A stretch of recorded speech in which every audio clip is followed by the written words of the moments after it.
कलयुग के 5 कड़वे सत्य। जय श्री कृष्णा। प्रिय दर्शक बंधुओं, एक बार पुनः स्वागत है आप सभी दर्शक बंधुओं का आपके अपने चैनल दर्पण ज्ञान गागर यूट्यूब चैनल में।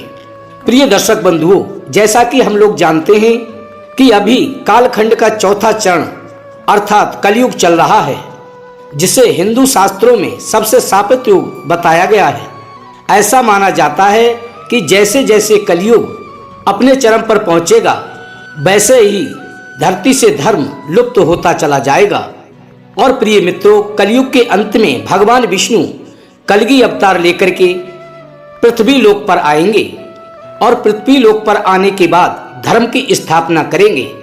परंतु प्रिय मित्रों, आज की इस वीडियो में हम आपको बताएंगे कि महाभारत काल में अर्थात द्वापर युग में भगवान श्री कृष्ण ने कलयुग के बारे में कौन से 5 कड़वे सत्य बताए थे, जिसे अधिकतर लोग नहीं जानते हैं। इसलिए प्रिय मित्रों, आप हमारी इस वीडियो के अंत तक बने रहें ताकि आपको संपूर्ण जानकारी प्राप्त हो सके। भगवान श्री कृष्ण के अनुसार आने वाला कलयुग कैसा होगा। प्रिय मित्रों, यदि देखा जाए तो महाभारत केवल हिंदुओं का ही धर्म ग्रंथ नहीं, बल्कि इस ग्रंथ के अनुसरण से समस्त मानव जाति को जीवन का संपूर्ण ज्ञान प्राप्त हो सकता है। क्योंकि महाभारत में मनुष्य के जीवन से जुड़ा कोई भी ऐसा विषय नहीं है कि जिसका वर्णन इस धर्म ग्रंथ में ना किया गया हो। उन्हीं में से एक प्रसंग का वर्णन आज के युग अर्थात कलयुग से जुड़ा हुआ है। प्रिय मित्रों, महाभारत में वर्णित कथा के अनुसार ये कथा उस समय की है जब जुआ में सब कुछ हारने के बाद पांडवों को वनवास जाना पड़ा था।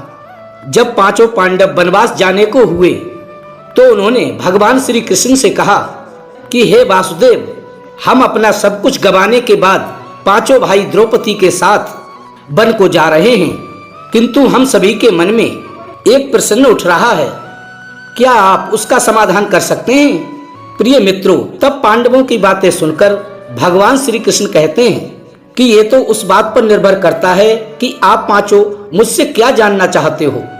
तब युधिष्ठिर बोले कि हे कृष्ण, जैसा कि आप जानते हैं कि द्वापर युग का अंत निकट आ चुका है, तो कृपा करके आप हमें ये बताइए कि आने वाला युग यानी कि कलयुग कैसा होगा, अर्थात कलयुग की चाल या गति क्या होगी और इस युग के मनुष्य कैसे होंगे।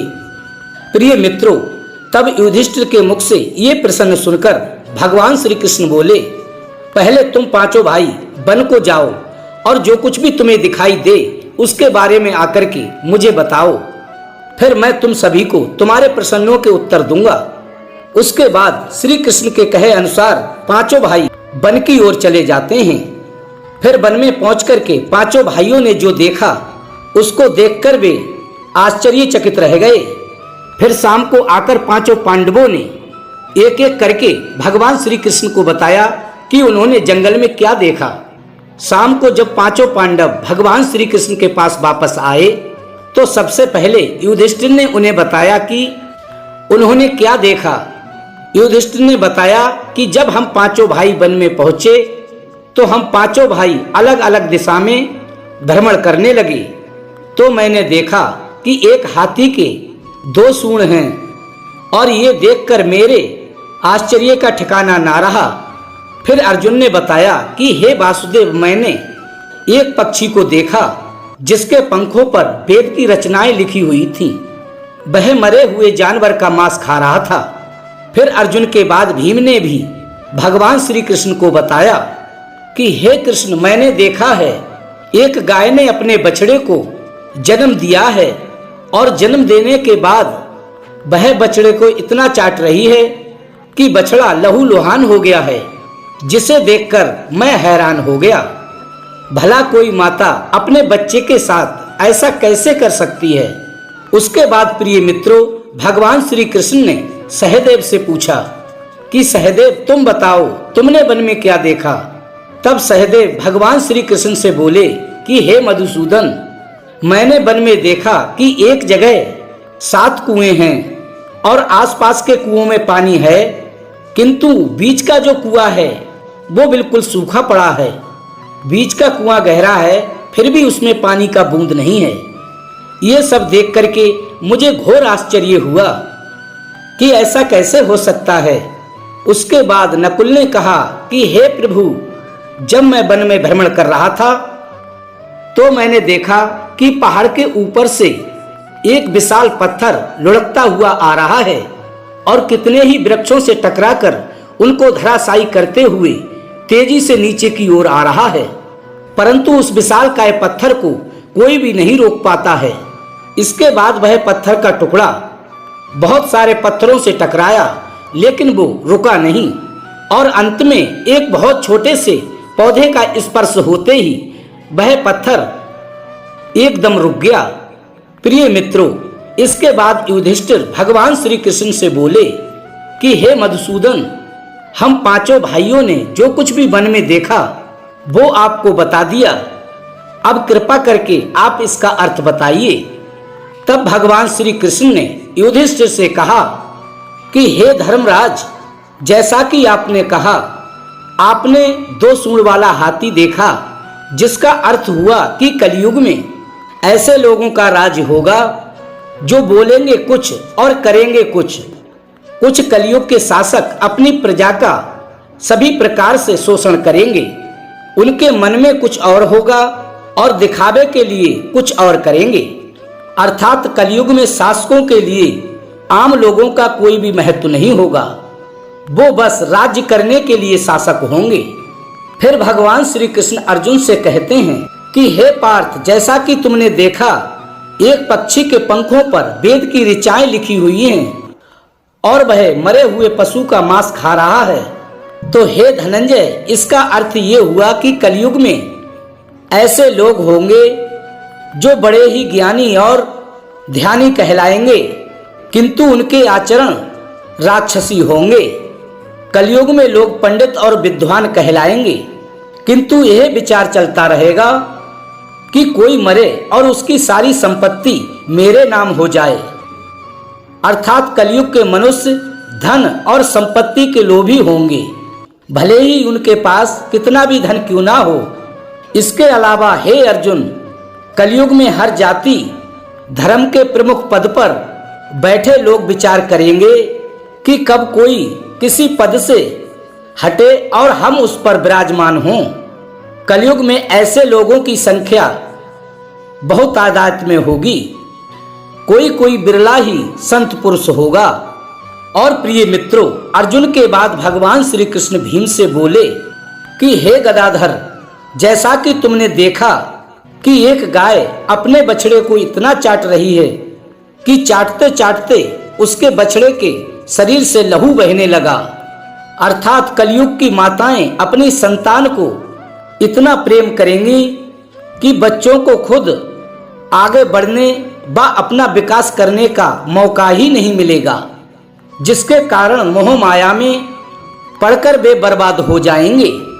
इसके अलावा किसी का बेटा घर छोड़कर साधु बनेगा तो हजारों व्यक्ति उसके दर्शन करेंगे, परंतु जब मनुष्य का खुद का बेटा साधु बनेगा तो रोएंगे कि मेरे बेटे का क्या होगा। इतनी सारी ममता होगी कि उसे मोह माया और परिवार में बांध कर ही रखेंगे और उसका जीवन वही समाप्त हो जाएगा और अंत में बेचारा अनाथ होकर मरेगा।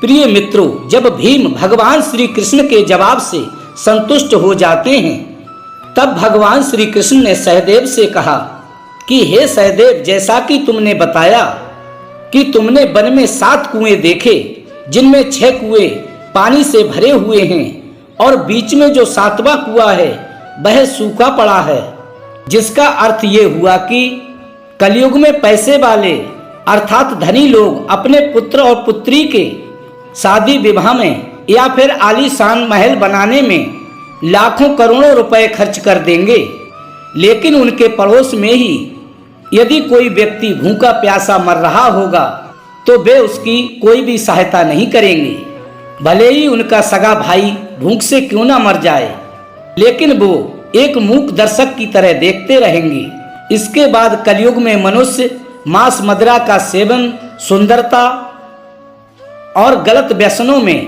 पैसे को उड़ाते रहेंगे, परंतु किसी के दो आंसू पोंछने में उनकी कोई भी रुचि नहीं होगी। अनुज सहदेव, मेरे कहने का तात्पर्य ये है कि कलयुग में अन्न के भंडार तो होंगे, लेकिन लोग भूख से मरेंगे। सामने महलों व कोठियों में आराम चल रहे होंगे, लेकिन पास की ही झोपड़ी में लोग भूख से मर जाएंगे। एक ही जगह पर असमानता अपने चरम पर होगी। भगवान श्री कृष्ण की बातों को सुनकर सहदेव को सारी बातें समझ में आ गईं।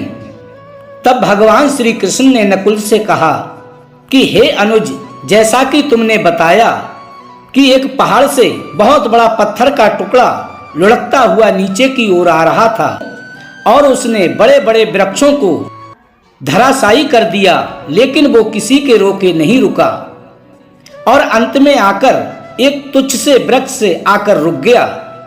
तो नकुल, इसका अर्थ ये होता है कि कलयुग में मनुष्य का मन नीचे की ओर जाएगा, यानी कि कलयुग में मनुष्यों का जीवन प्रथित हो जाएगा और ऐसे में मनुष्यों का जीवन धन की शिलाओं से नहीं रुकेगा और ना ही सत्ता के वृक्षों से रुकेगा, किंतु हरि नाम के एक छोटे से पौधे से, अर्थात हरि कीर्तन के एक छोटे से पौधे से मनुष्य के जीवन का पतन होना रुक जाएगा। अर्थात कलयुग में भी जो मनुष्य धन के लोभ को छोड़कर हरि नाम का जाप करेगा, उसे कोई भी कष्ट नहीं होगा और मृत्यु के बाद उसे परमेश्वर अर्थात मेरे चरणों में जगह प्राप्त होगी। तो प्रिय दर्शक बंधुओं, आपने देखा होगा भगवान श्री कृष्ण द्वारा बताई हुई ये 5 बातें सच में घटित हो रही हैं। इसलिए प्रिय मित्रों, मनुष्य को चाहिए कि कलयुग में वह धर्म का पालन करे और श्री हरि नाम का भजन करे, तो उसका जीवन अवश्य ही सफल हो जाएगा। तो प्रिय दर्शक बंधुओं, उम्मीद करता हूं कि भगवान श्री कृष्ण की बताई हुई ये 5 बातें अर्थात कलयुग के बारे में बताई हुई ये कड़वी सच्चाई आपको अवश्य ही पसंद आई होगी। यदि पसंद आई हो तो आप हमारी वीडियो को लाइक करें, अच्छे अच्छे कमेंट करें और अपने सगे संबंधियों तक शेयर करें। प्रिय मित्रों, यदि आपने अभी तक हमारे चैनल को सब्सक्राइब नहीं किया है तो प्लीज अभी हमारे चैनल को सब्सक्राइब कर लें। फिर मिलेंगे इसी प्रकार की एक और ज्ञानवर्धक चर्चा के साथ। इसी के साथ प्रिय दर्शक बंधुओं, राधे राधे, जय श्री कृष्णा।